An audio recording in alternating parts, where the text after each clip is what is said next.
Apache woman on the auction block with a newborn on her hip, the cowboy who outbid the whole town. The rope was the first thing I noticed, not the woman, the rope. It was a thick, coarse thing, the kind you'd use to lash freight or drag a steer out of a draw, and it was looped twice around her wrists, knotted up front like she might bolt if they gave her half a step of slack. She wasn't going to bolt. Anyone with two working eyes could see that.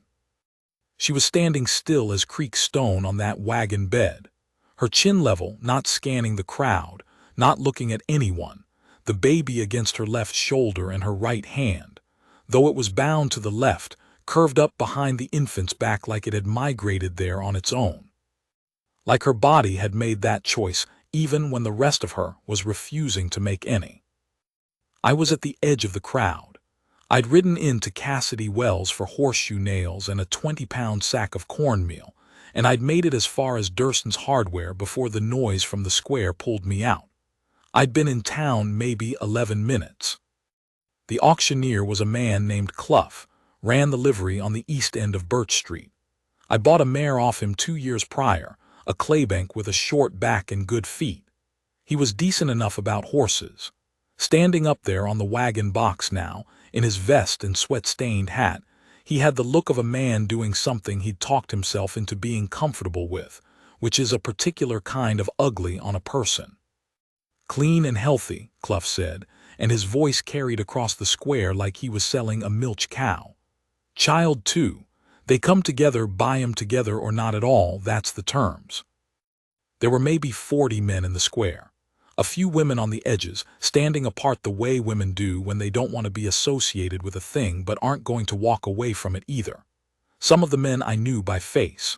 A man named Halbert ran a cattle operation out east of the Sulphur Fork, 300 head, needed hands and sometimes other things. A couple of townsmen. A freighter I'd seen around but didn't know by name. The woman on the wagon didn't look at any of them. She was looking at something behind the crowd or above it, some fixed point she'd found and locked onto, and she was going to keep her eyes there no matter what Clough said or what the men below her called out. She was young, not a girl, a woman, with the kind of face that's been weathered by something real, not age. Apache, near as I could read it, though I'd known women from 4 or 5 nations and I wasn't going to be certain. Her hair was black and loose. It had come undone from whatever it had been, hanging past her shoulders. There was a bruise along her jaw, old enough to be turning yellow at the edges. The baby against her shoulder was maybe 8 weeks, maybe 10.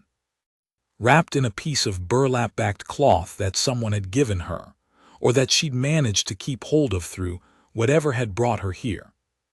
The bidding had started somewhere around $12. I looked at my hands, looked at the square, looked back at her. I don't know how to explain what happened in me in that moment except to say it wasn't complicated. It was actually very simple.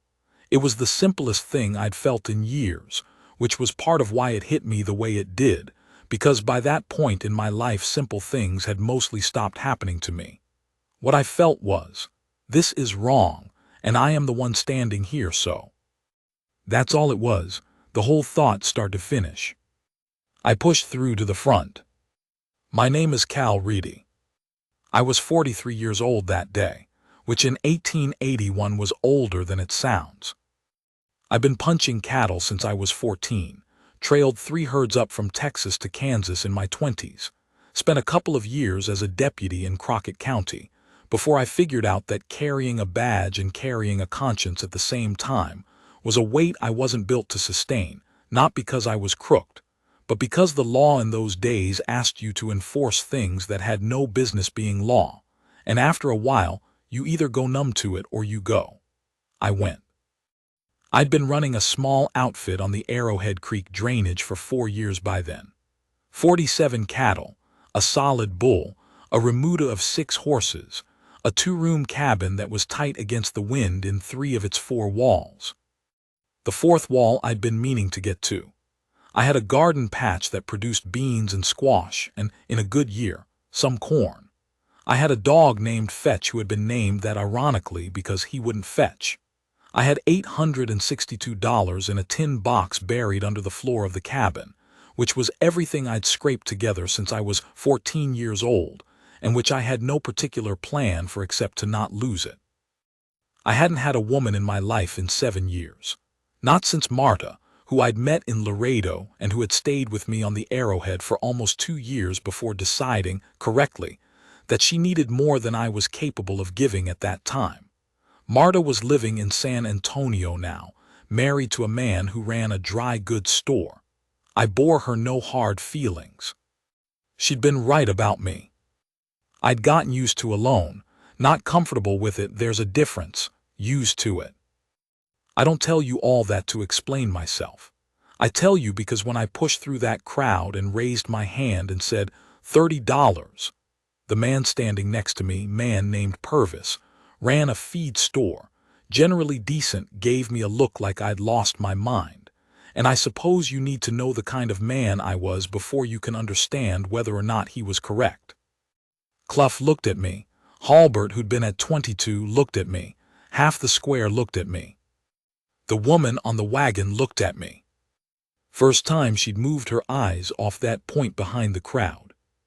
She looked at me for 2, maybe 3 seconds, and her expression didn't change at all. No gratitude, no relief, nothing like that, just a clean, flat assessment, the way you look at the sky before a ride to figure out if rain's coming. Then she moved her eyes back. $30, Clough confirmed. Do I hear 35? Halbert raised his hand. 35. I said 40. Halbert looked at me different now. He was a big man. Halbert ran his operation with his sons, and with the kind of easy entitlement that comes from never having had to ask twice for anything. He said, "You starting a collection, Reedy?" I didn't say anything. He went to 45. I said 60. That quieted things down.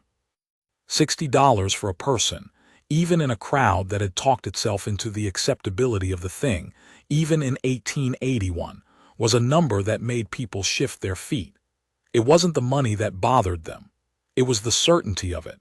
Bidding up $10 at a time is comfortable. Jumping 20 says something about the man doing the jumping, and people had to decide what that something was. Halbert studied me for a moment. I knew what he was running through his head, whether I was competition for the woman or competition for some other reason, whether this was worth a fight. He had 3 sons within shouting distance of Cassidy Wells, and a reputation that meant most people in that county didn't push against him more than once. I looked back at him and didn't look away. He put his hand down. The crowd made the particular sound a crowd makes when it's not sure if it just saw courage or stupidity, that low murmur that doesn't commit to either. $60, Clough said, going once, going twice. He paused longer than he needed to, which I think was his way of offering someone else the chance to relieve him of whatever he was feeling. Nobody raised their hand. Sold. I walked to the wagon. There was a man near the wagon wheel, not Clough's man, but someone who'd been standing near her, a younger man with a rifle who had the vague official look of someone appointed to a job he wasn't quite sure the parameters of. He had the rope end in his hand.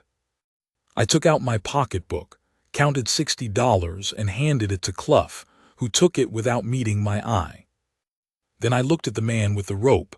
I said, "Untie her." He looked at Clough. Clough nodded. The man stepped up on the wagon wheel and reached for the knot. The woman turned slightly so her bound wrists were more accessible but didn't otherwise move or acknowledge what was happening. When the rope came off, she moved her hands apart slowly, like she was testing something, and brought the hand that had been behind the baby's back around to the front and settled it over the baby at her chest. I said, "Can you get down?" She looked at me, same flat assessment. Then she moved to the edge of the wagon bed and stepped down, one-handed, the baby held steady the entire time. She landed clean and stood in the dirt of the square about 4 feet from me. The crowd was watching. I kept my eyes on her. I said, "I have a horse at the rail on Birch Street. I have 40 miles to my place. I'm not going to hurt you. I'm not going to keep you. That's my word, and I know my word doesn't mean anything to you right now, but it's what I have." She didn't answer. Her eyes moved across my face once, twice, like she was reading something written on it that I didn't know was there. I said, "What I'd ask is that you come with me until we're out of this town. After that, it's your choice what you do. If you want to go your own direction, I'll provision you best I can and you go. But I'd rather you weren't standing in this square when these men decide they've got opinions about who owns what." She looked at Halbert. Not quickly, she let her eyes rest on him until he looked away. Then she looked back at me and gave one small nod, not grateful, not warm, just agreed. We walked to Birch Street. I got the cornmeal. I got the horseshoe nails. I bought a second bedroll at Harmon's Dry Goods and a wool blanket, a small tin of rendered lard, dried beef, hardtack, a box of matches, and this was a thing I did without quite deciding to. My hands just did it, a small piece of soft cotton flannel from the bolt by the door, which was the kind of cloth you used for babies. The woman stood near the door, the baby against her, watching me with those eyes that gave nothing away and took everything in. The woman at the counter, Harmon's wife, looked at me with an expression I couldn't entirely read. Not hostile, not friendly, something complicated in the middle. When I set everything on the counter, she said quietly, "She'll need to nurse somewhere she can sit." She pointed through a doorway into the back room. "There's a chair." The Apache woman didn't look at me for permission. She walked through the doorway. I heard the chair scrape. Mrs. Harmon started totaling my goods. She said, "Halbert's going to be ugly about this." I said, "Probably." She said, "You sure you know what you're doing?" I said I wasn't. She nodded like that was the honest answer and the one she'd expected, and she wrapped the flannel cloth separately without me asking. I loaded everything on my horse, a big gray gelding named Coleman who had been carrying double loads since he was 4 and who would not consider it a hardship. The woman came out of the back with the baby settled and quiet, and I showed her the second bedroll tied across Coleman's back. I said, "He'll carry both of us and all the gear, no trouble. Or if you'd rather walk the first stretch, I'll walk with you." She thought about this. She said in English that was accented but precise, "I will ride." Those were the first words she said to me. I helped her up. Not by grabbing her. I showed her the stirrup and held Coleman steady, and she got herself up, one-handed with the baby, with a cleanness that told me she'd been on horseback before plenty. I swung up behind and we went. She smelled of wood smoke and milk, and the particular clean smell of someone who has washed whenever they could. The baby smelled of nothing but the baby. We rode through Cassidy Wells without speaking. I felt the eyes on us from the boardwalks and from the doorways. I kept my eyes forward. We were 4 miles out when she said, "They killed my husband." I didn't say anything for a moment. The grass on both sides of the trail was yellow and dry. It had been a hard July, and the light was the flat white light of early afternoon. Coleman's hooves in the dirt made a steady sound. I said, "When?" She said, 6 days ago, 3 men. They said he stole a horse. He didn't steal anything. She paused. We had been traveling. We were going to Mescal Springs. There are people there. I said, "The baby, the birth was recent." She said, 9 days. 9 days. She'd birthed this child 9 days ago, watched her husband be killed 3 days later, and then been taken and put on a wagon in a public square. I didn't say anything because there was nothing to say. After a while she said, "You are the only one who bid to give me freedom." I said, "I noticed that." She said, "Why?" I thought about that. I said, "Because I was standing there." She was quiet. The baby made a small sound, then went quiet again. She said, "That is a strange reason." I said, "It's the only one I had." She turned her head slightly, just enough that I could see the line of her profile. She said, "My name is Sona." I said, "Cal Reedy." She said, "Cal Reedy," like she was deciding whether the name fit the man. Then she faced forward again. We camped that night on the south side of a low sandstone ridge where I'd stopped before, a flat, clear ground with a decent overhang to the east that would break the wind if it came from that direction. I picketed Coleman on the good grass below the ridge and built a small fire. Sona sat with the baby. I cooked dried beef and hardtack and made coffee, and she ate steadily and without comment. The baby nursed and slept. We didn't talk much. What I noticed, she watched everything. The fire, the darkness beyond it, Coleman, me. Not nervously, not with fear, exactly, but with a steady, comprehensive attention that took everything in and filed it. I had the feeling she would remember this camp the way I remember a thing I've made careful study of. She gave the baby some water from a cupped palm, just a little, moistening its lips, with a care so practiced and complete that it made something turn over in my chest. I said, "Boy or girl?" She said, "Boy." I said, "Name?" She was quiet a moment. She said, "His father was going to name him. We hadn't decided." I said, "There's time." She looked at the fire. She said, "Yes." I took the first watch and she slept with the baby in the crook of her arm, the wool blanket over them both. In the firelight her face was finally still, not the defended stillness of the auction block, but actual sleep, the real kind, the kind that takes you down into something that's more than rest. She must have been so tired. 9 days. I sat with my back against the sandstone and listened to the night sounds and thought about nothing in particular or nothing I could name. Just the fire, just the small sounds of a sleeping baby, just Coleman down on the grass, just this. We reached my place the following afternoon, late. Sona hadn't said much that day either, and I hadn't pushed it. She watched the country with the same thorough attention as the night before. Once she pointed to a line of willows to the east and said, "Water there." I said there was, that Arrowhead Creek bent through there. She nodded. The cabin was what it was. 2 rooms, one for sleeping, one for everything else. The fourth wall on the north face had a gap at the base where I'd been meaning to add a lower log for 2 winters now. The garden was coming in decent. The corrals needed work. Fetch came out barking, took one long look at Sona and the baby, sniffed twice, and then went back to the shade of the porch like everything had been decided to his satisfaction. I showed her inside. She stood in the doorway of the second room and looked at it.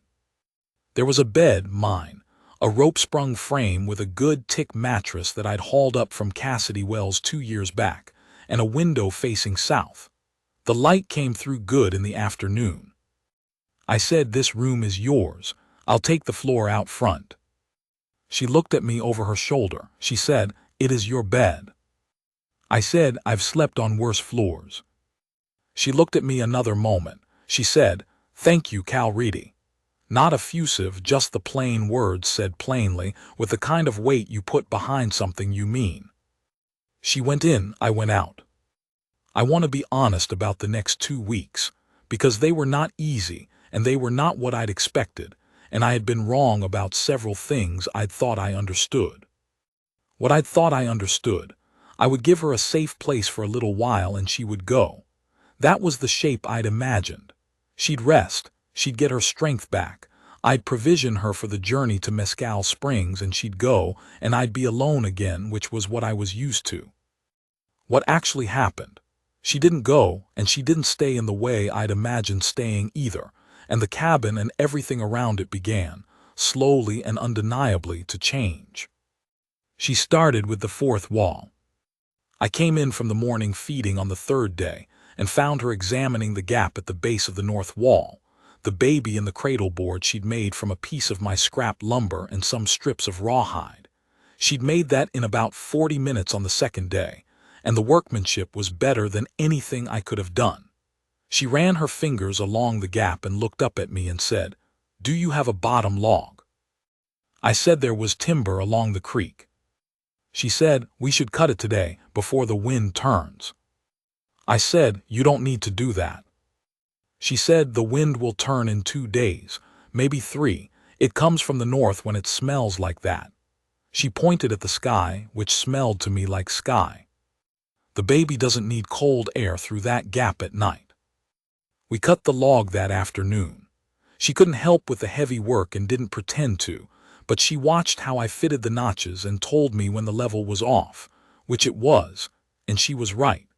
We packed mud and dry grass into the remaining gaps, and she checked it from the inside while I waited from the outside, and she came out and said it was good. That was how she operated. She didn't ask permission and she didn't announce herself. She saw what needed doing and did it or organized the doing of it. The garden, she looked at it on the fourth day with the face of someone reviewing a situation with significant room for improvement. She said nothing about it that day. On the fifth day she asked about seed, and I showed her what I had, and she said we needed to re-row the beans. They were fighting the squash and neither was winning. We re-rowed the beans. I watched her work. She moved economically, no wasted motion. The cradle board hanging from a peg I'd driven into the front wall so she could watch the baby while she worked and reach it easily. She'd wet a bit of cloth and leave it for the baby to suck when he was restless and couldn't nurse yet.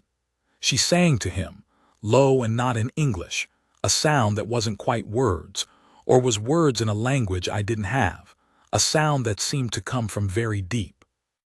On the sixth day, she took down every dried herb bundle she found hanging in the cabin. I'd had some hanging, a few things I'd been told were good for various ailments, hung more out of habit than knowledge, and she went along the creek and came back with her arms full and hung new things. She told me what each one was for. Some of the names she gave in her language and then in English. One of them she said in English was good for when the cold goes into the chest, and I said my father had died of a chest cold in Iowa in 1861, and she said, quietly, "Then it is good that you have this." She touched the bundle once and went back to work. I cooked most nights. She began to help on the fourth or fifth night, not taking over, just doing part of it, and after that we just cooked together, which is a thing I hadn't done with another person in 7 years and which turned out to feel entirely ordinary, which is its own kind of remarkable. The trouble came on the 9th day. I'd been expecting something. You don't bid $60 on a woman in front of 40 men, one of whom is Halbert, and ride out without consequences. I'd been watching the trail. It was 2 of Halbert's sons, the middle one Davy and the youngest, whose name I never knew well, they called him Cope. They rode in around mid-morning. I was at the woodpile. Sona was inside with the baby. Davy stopped his horse about 30 feet from me. He said, "Our father wants his $60 back." I set the axe down, head first in the chopping block. I said, "The sale was complete. Clough witnessed it." Davy said, "Clough is our father's man." I said, "That doesn't change what a sale is." He looked at the cabin. He said, "We're here to take the woman back." I said, "No." He looked at me. He had his father's build, big through the shoulders, the kind of young man who'd been told he was formidable often enough that he believed it down to the bone. He said, "You're one man, Reedy." I said, "I know that." He said, "And your reputation's a lawman gone soft. My father says you gave up carrying a gun." I reached back to the woodpile and picked up the short-handled hatchet that was sitting there, and I looked at it for a moment, and then I looked at Davy Halbert. I said, "I gave up the badge. I didn't give up anything else." The thing about that moment, I was not afraid. I'd like to be able to explain why, because it wasn't bravado and it wasn't stupidity. I think it was that I'd made a decision back in that square in Cassidy Wells, and the decision was made, and everything after it was just the doing of the thing. There is a kind of calm in that. Cope, the younger one, was looking at the cabin. I could tell his attention was divided. He wasn't as settled as his brother. I said to Cope, "She's got a rifle." She didn't. But I looked at the window with the kind of look that said she did, and Cope's eyes went there, and his horse shifted under him. Davy said, "You're bluffing." I said, "You want to test that on your brother's behalf, you're welcome to. I'd rather not shoot anyone today, but I'll tell you straight, I'll shoot him before I shoot you, because you're the one I want to keep talking to." Davy went still. I said, "Here is what I'll tell you to take back to your father. The sale was legitimate. $60 changed hands in front of witnesses, and I have the receipt in Cluff's own hand, which I took before I left. Anyone in a territorial court is going to see it the same way, and your father knows that, because your father is smart enough to have sent you instead of coming himself. The woman is here by her own choice, and she'll stay by her own choice, and she'll leave by her own choice. You try to take her, and I'll have you both up before a judge by the end of the month. I will spend every dollar I have to do it, and I will do it." I looked at Davy straight. "Now you think about whether your father's pride is worth that, and you go back and tell him what I said." Davy Halbert looked at me for a long time. The way his jaw worked told me he wanted to push it. The way his eyes moved told me he was doing the arithmetic. He pulled his horse around. He said without looking back, "This isn't over." I said, "I expect not." They rode out. I stood at the woodpile for a while after they'd gone. My hands were steady. I noticed that, and it surprised me a little. When I turned around, Sona was standing in the doorway. She said, "I don't have a rifle." I said, "I know." She looked at me. She said, "Do you have one?" I went inside and came out with the Winchester, cleaned and loaded, which I kept behind the door. I held it out to her. She took it without comment. She turned it over once, checked the load with an efficiency that told me she'd handled rifles before, and carried it back inside. I picked up the axe and went back to splitting wood. That night after supper she said, "You could have let them take me." I said, "No." She said, "It would have been easier for you." I said, "Easier doesn't mean right." She was quiet. The fire crackled. The baby was asleep in the cradle board hung from the rafter peg. She said, "What do you want from me, Cal Reedy?" I said, "Nothing." She looked at me. I said, "I mean it plain. I don't want anything from you. You're here, I'm glad you're here, the place is better for it, but that's not a debt. You don't owe me anything." She said, "You paid $60. I said, "I paid $60 for your freedom. I don't own you, and I never did. That money's gone. It doesn't follow you." She looked at the fire for a long time. She said, "My husband was a good man. He was kind and he worked hard and he was good to me." She paused. "He is 10 days dead." I said, "I know." She said, "I don't know what I feel." I said, "You don't have to know." She looked at me then, and it was a different look than any I'd gotten from her before, not the flat assessment, not the reading something off my face look, not the measuring look. Softer. Not soft, but softer. The way something looks when the guard comes down a little, not all the way, just enough to let one thing through. She said, "You are a strange man." I said, "I've been told." She almost smiled. It came and went fast, barely there, but it was there. She went to bed. I lay on my bedroll on the floor and looked at the ceiling and didn't sleep for a while, and didn't try to figure out why. 3 weeks became 4, 4 became 6. The thing that happened was ordinary. That's the thing nobody tells you, how ordinary it is, the rebuilding of a life alongside another person. It's not a feeling mostly. It's a woodpile. It's a bean row. It's who gets up with the baby when he cries before dawn, which in those weeks was usually her.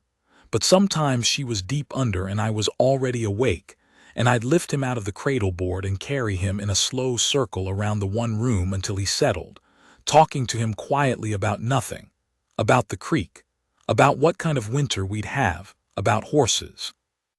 And I'd feel him go quiet and heavy in my arms, and I'd set him back down and go back to my bedroll, and lie there in the dark with something in my chest that I couldn't name, but that felt, after a long time of not feeling things, like the opposite of nothing.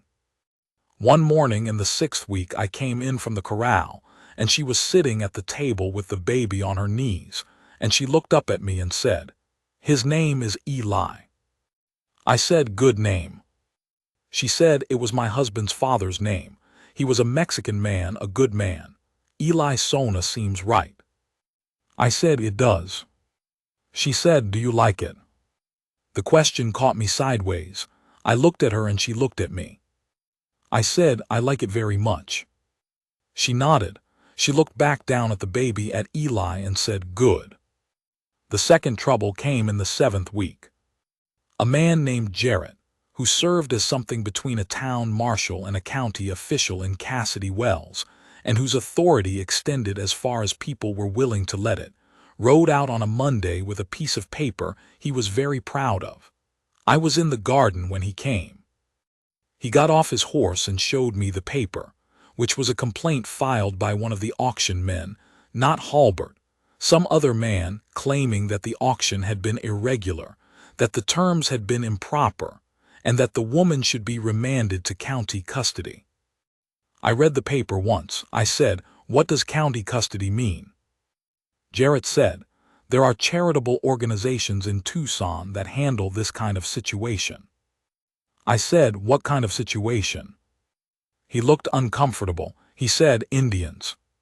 Orphaned or displaced. I said, she is neither orphaned nor displaced. She has a home, she's an adult woman, and she's here by her own choice. What organization is this? He named one. I'd heard of it. It was not charitable. I said, you file that complaint, Jarrett. You're going to need to show up here with a federal writ and a federal marshal. I'm not going to argue about it. I'm going to apply for her homestead rights, and I'm going to apply for Eli's birth registration in the county. And any court that looks at this is going to see a woman who has a legal address and a man who's willing to vouch for her. You want to spend the county's money on that, you go ahead. Jarrett looked at the paper. He looked at me. He said, you're registering the child. I said, already done. He said, the woman isn't, you aren't. I said, I know what we aren't. It doesn't change what the law allows. He folded the paper. He said, Halbert put Tanner up to this. I want you to know that. I didn't write it. I said, I know. He said, he's not going to stop. I said, neither am I. Jarrett rode out. I went back to the garden. My hands weren't entirely steady this time. She'd heard it from the doorway.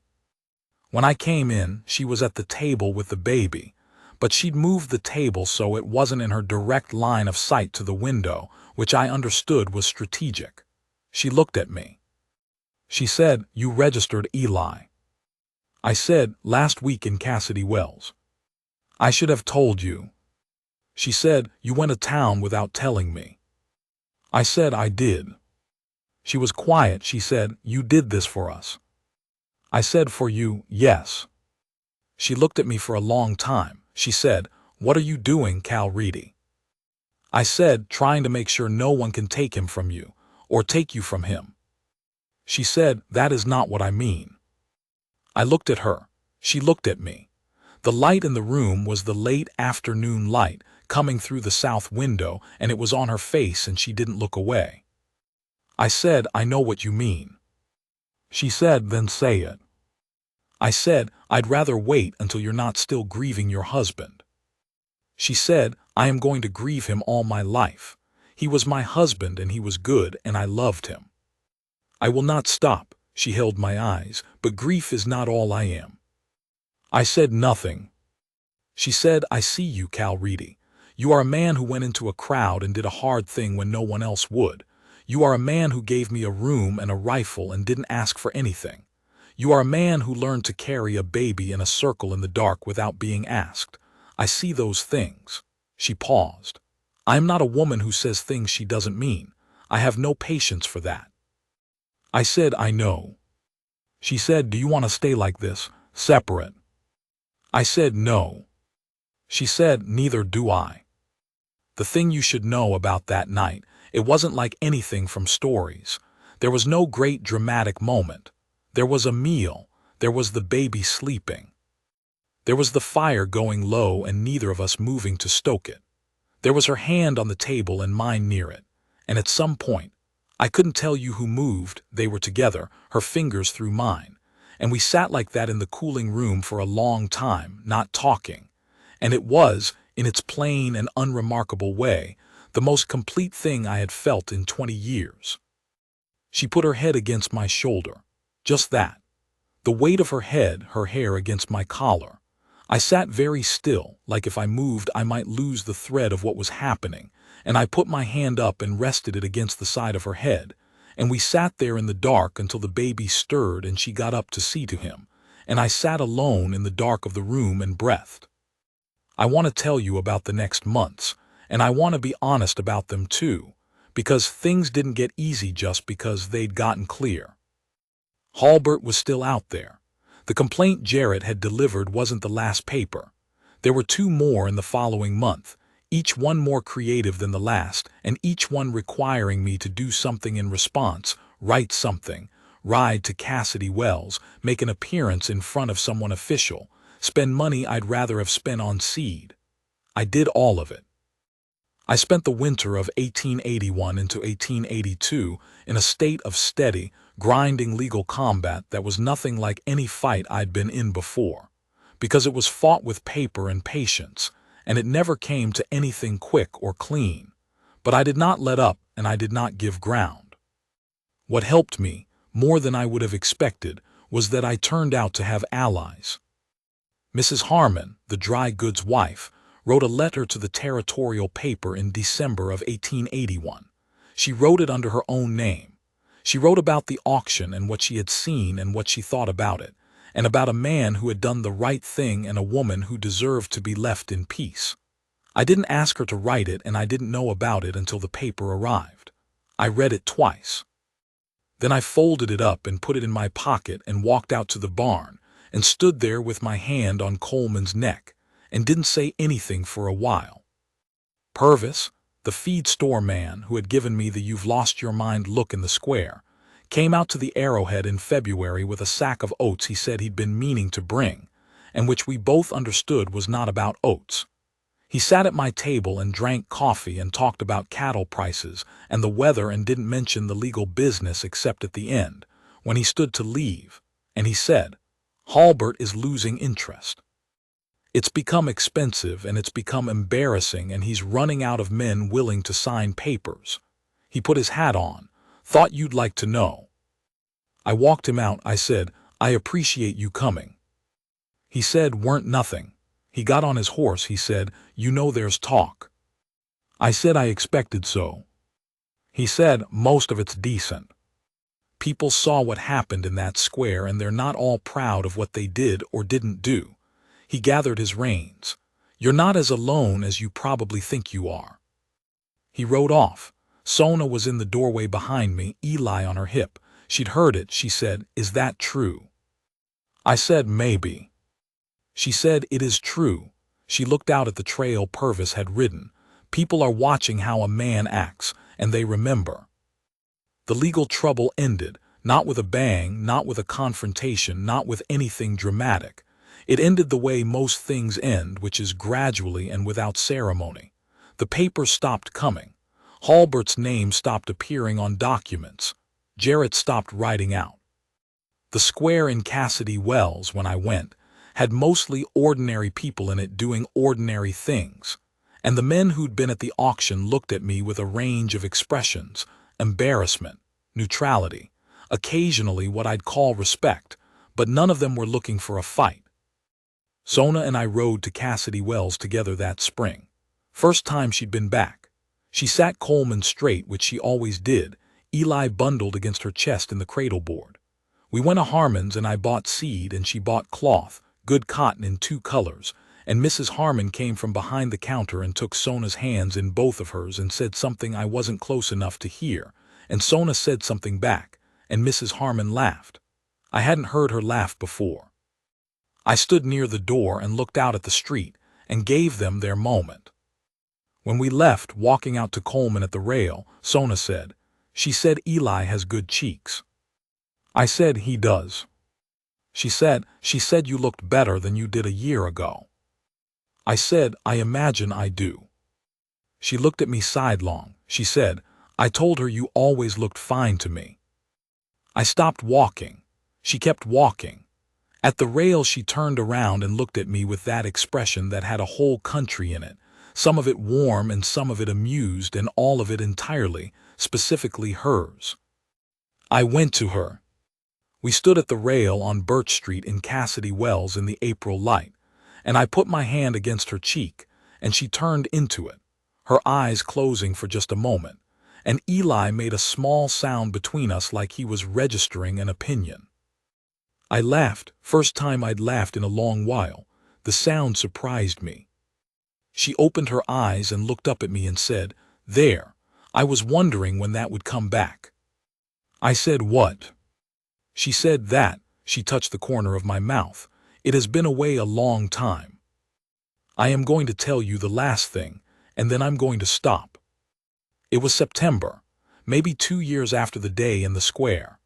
Eli was walking by then, not confidently, but determinedly, which was a word that suited him even at 14 months. He walked the way his mother moved, economical, purposeful, like he had somewhere to be. It was an evening in September and Sona and I were sitting outside the cabin in the last of the light, which in September on the Arrowhead comes in low and golden and makes everything look more permanent than it is. The garden was coming to the end of its season. The corrals were in good repair. The fourth wall was solid, had been solid for nearly 2 years, and I'd stopped thinking about it the way you stop thinking about the things that used to be broken once they're fixed. Eli was in the dirt near the porch, doing what he did, which was to take any 2 objects and determine with great seriousness whether they could be stacked. Presently he had a fist-sized rock and a stick, and the verdict was ongoing. Sona had her feet up on the porch rail, which she'd started doing in the evenings sometime in the past year, and she was watching Eli and the light was on the side of her face, and she had that look she got sometimes in the evenings, not happy exactly, or not only that, but the look of someone who is where they mean to be. She said without turning, "Are you looking at me?" I said yes. She said, "Why?" I said, "Because I want to." She was quiet a moment. Then she put her hand back between us, palm up, without looking at me, an offering, an invitation, the most straightforward thing in the world. I put my hand in hers. Eli knocked the rock off the stick and considered the philosophical implications. The light went on. The creek made its sound below the ridge. Fetch was asleep on the porch boards with his head on his paws, that dog who still wouldn't fetch. Sona's hand in mine, solid, warm, freely given. I sat in the September light on the Arrowhead and knew, without having to say it or figure it out or announce it to anyone, that I was a man sitting in the middle of his life, and that the middle of his life was good, and that a woman who had every reason in the world to have hardened herself past reach had looked at him and found him worth choosing. That was the thing, that was the whole thing. I didn't deserve it any more than I deserved the good September light, but there it was. There it was.